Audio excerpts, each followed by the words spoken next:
Thank you, Jay. I'm now going to talk about another case study from Cognizant Technology Solutions and how it adopted hybrid agile. Cognizant is a large IT outsourcing company with operations in India, China, and Philippines, as well as in US.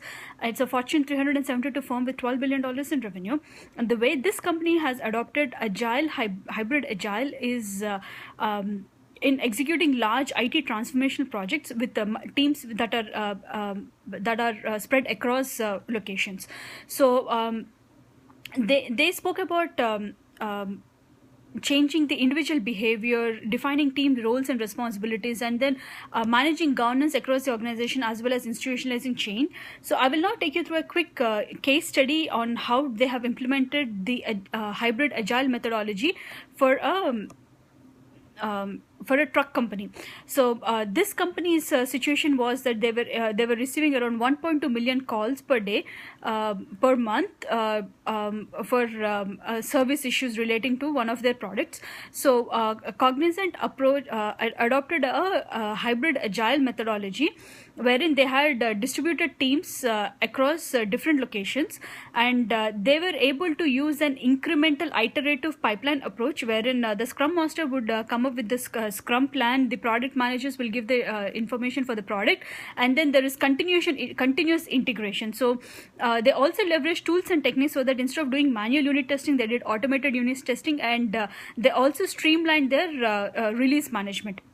The benefit of this hybrid agile was that the company was able to achieve its transformation goal. It saved not 19 million in cost savings.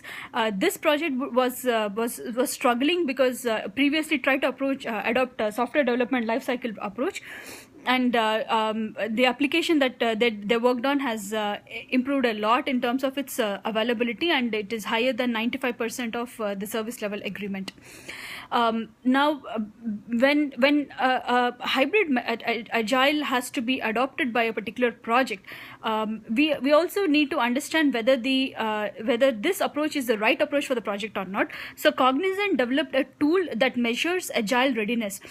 So they considered the project characteristics. How dynamic are the requirements going to change? What is the current team? What is the current training status? What are the tools and automation that they have currently?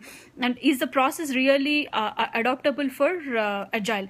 So they have an agile readiness score that they've calculated across the teams that were there in the 4 different locations, and they leveraged this to ensure that the project was very successful for the hybrid agile.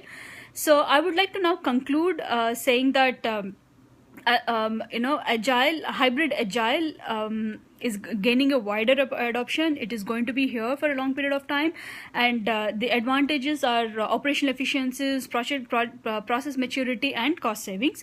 So as said by Jay, Prateek, and Rohit, we have gone through the software development lifecycle, the advantages and disadvantages, the agile, and then the hybrid agile model, which is a blend of both the models, and how are we supposed to implement the methodology, and the case studies that go along with it. So with this, we conclude the presentation. Thank you very much.